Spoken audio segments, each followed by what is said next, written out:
আমরা এবার আর ফুটবল না, এবার আমরা প্লেয়ার। এবার বলবো আমরা গোল দিতে এসেছি। আলেমরা প্লেয়ারের দায়িত্ব নিয়ে বাংলাদেশের জনগণকে সাথে নিয়ে আমরা গোল পোস্টের কাছে গিয়েছি। এবার গোল করি, বাংলাদেশের মানুষের বিজয় তাদের হাতে আমরা তুলে দেব। যদি সিন্নি খেতে হয় তাহলে মোল্লাকে চিনি সিন্নি খেতে হবে, মোল্লা বাদ দিয়ে আর কাউকে সিন্নি খেতে দেওয়া হবে না।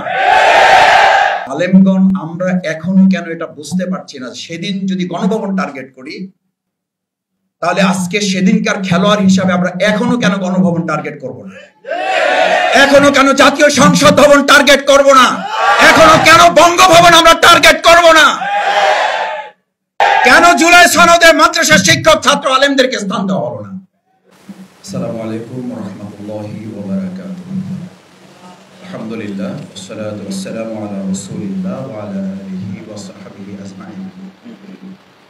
আজকে এই গুরুত্বপূর্ণ সেমিনার ছাত্র শিক্ষক ওলামায়ে কেরামের ভূমিকা গণঅভ্যুত্থান পরবর্তী নতুন বাংলাদেশে প্রিয় প্রবন্ধকার ডক্টর রফিকুল ইসলাম ঢাকা বিশ্ববিদ্যালয়ের তরুণ সহযোগী অধ্যাপক, আমার শ্রদ্ধাভাজন সভাপতি, উপস্থিত সম্মানিত ওলামায়ে কেরাম, অতিথিবৃন্দ, বাংলাদেশ জামাত ইসলামীর সংগ্রামী সহকারী সেক্রেটারি জেনারেল, বিশিষ্ট আলেম দ্বীন মাওলানা রফিকুল ইসলাম খান সহ আমার অনেক উস্তাদতুল্য সম্মানিত আলেমগণ এখানে উপস্থিত আছেন, আমার সামনে উপস্থিত আছেন।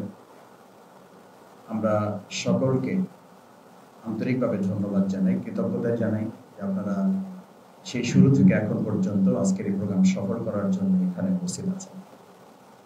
আমাদের সম্মানিত অতিথিবৃন্দ ওলামায়ে কেরামগণ বক্তব্য রাখবেন, প্রধান আমাদের সম্মানিত মাননীয় ধর্ম উপদেষ্টা সহ অন্যান্য আলেমগণ কথা বলবেন। আমি দু তিনটা বিষয়ে কথা বলে আমার বক্তব্য শেষ করতে চাই। সম্মানিত উপস্থিতি, এখানে যারা আছেন, যারা ভূমিকা রেখেছেন, জুলাই আগস্টে আরো যারা ভূমিকা রেখেছেন, তাদের মধ্যে একটা মৌলিক পার্থক্য আছে। জুলাই আগস্টের গণ আন্দোলনে কেউ রক্ত দিয়েছেন, ঘাম দেননি, কেউ ঘাম দিয়েছেন, রক্ত দেন নাই, কেউ ঘাম রক্ত দুটোই দিয়েছেন, চোখের পানি দেননি। কেউ এমন আছেন রক্ত দিয়েছেন, ঘাম দিয়েছেন, চোখের পানি দিয়েছেন, দিনের বেলায় অশ্বারোহী ছিলেন, রাত্রিবেলা জায়নামাজে দরবেশগিরি দায়িত্ব পালন করলেন, রূহবান আল্লাহ তাদের নিয়ে বসেছিল, তাদের কাছে শেষ কথা বলেছিল অবস্থা ভালো না, আপনারাও একটু আল্লাহর কাছে দোয়া করেন। মনে আছে আপনাদের? সেদিন তিনিও কিন্তু আপনাদের রাস্তা ধরেছিলেন, শেষ পর্যন্ত তিনিও আপনাদের পথে হেঁটেছেন, কিন্তু যতক্ষণে হেঁটেছেন ততক্ষণে আল্লাহ তাআলা তার জন্য রাস্তা বন্ধ করে দিয়েছেন। সেই জন্য আমি প্রায় বলি, মানুষ আল্লাহর পথে আসে, আল্লাহর কথা স্মরণ করে, যতক্ষণে আসে ততক্ষণে হয়তো তার কপাল থেকে হেদায়েতের শেষ নিশানাটুকু আল্লাহ তাআলা তুলে নেন।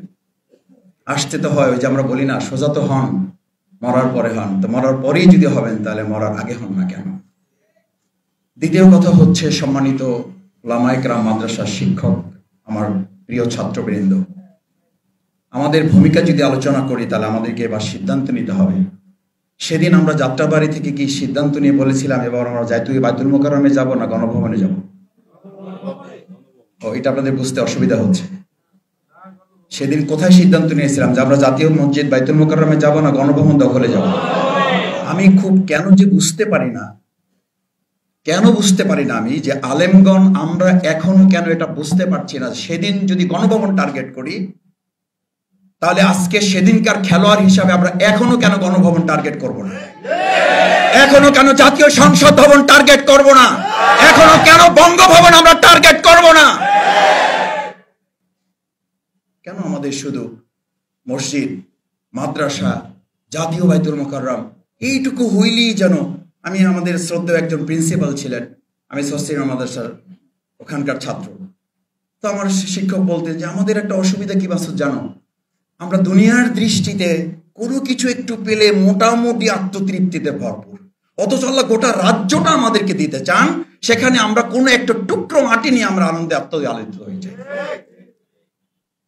আজকে আমাদেরকে এটা মাথায় নিতে হবে যে এই আলেম ওলামা ছাত্র শিক্ষক সেদিন যাত্রাবাড়ি দখল করে নাই, সেদিন আমরা ডিক্লেয়ার করেছিলাম গণভবন।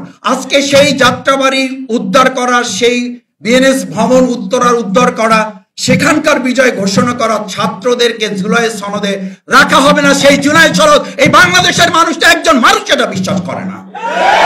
কেন জুলাই সনদে মাদ্রাসার শিক্ষক ছাত্র আলেমদেরকে স্থান দেওয়া হলো না? তার মানে কি জানেন? আপনাদেরকে ইতিমধ্যে জানিয়ে দেওয়া হয়েছে মোল্লার কাজ শেষ, এখন সিন্নি শুধু পালা। আর এবার আমরা বলতে চাই, যদি সিন্নি খেতে হয় তাহলে মোল্লাকে চিনি সিন্নি খেতে হবে, মোল্লা বাদ দিয়ে আর কাউকে সিন্নি খেতে দেওয়া হবে না। আবার সিন্নি সামনে আসছে 2026 সাল, আবার দেখবেন সিন্নির কাছে মাসি বনবন করা শুরু করছে। মাসি বনবন করে করে এই দুই প্রকার মাসি, একটা মোটা মাসি, একটা চিকন মাসি। মোটা মাসি কোথায় কোথায় বসে জানেন? স্বাস্থ্য ভালো কোথায় বসে জানেন?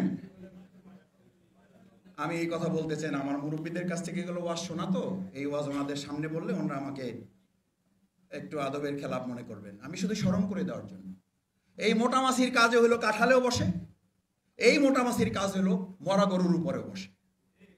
কখন মোটা এই মাছিটা আপনার এই কাঁঠালের উপরে বসে আর কখন মরা গরুর উপরে বসে, মরকুরির পরে বসে, এই বোধ শক্তিদের আলেমরা আমরা কেউ আবার ভুলে যাই, তাহলে শেখ হাসিনার সাথে বাইতুল মোকাররমের ইমাম যেমন পালিয়েছে, ভবিষ্যতেও সেই তথাকথিত আলেমদেরকে আবার রাস্তা খুঁজতে হবে পালাবার। আমি বিশ্বাস করি আজকের সেমিনারের সেই বোধ শক্তি উপলব্ধি এখান থেকে আমাদেরকে নিয়ে যেতে হবে।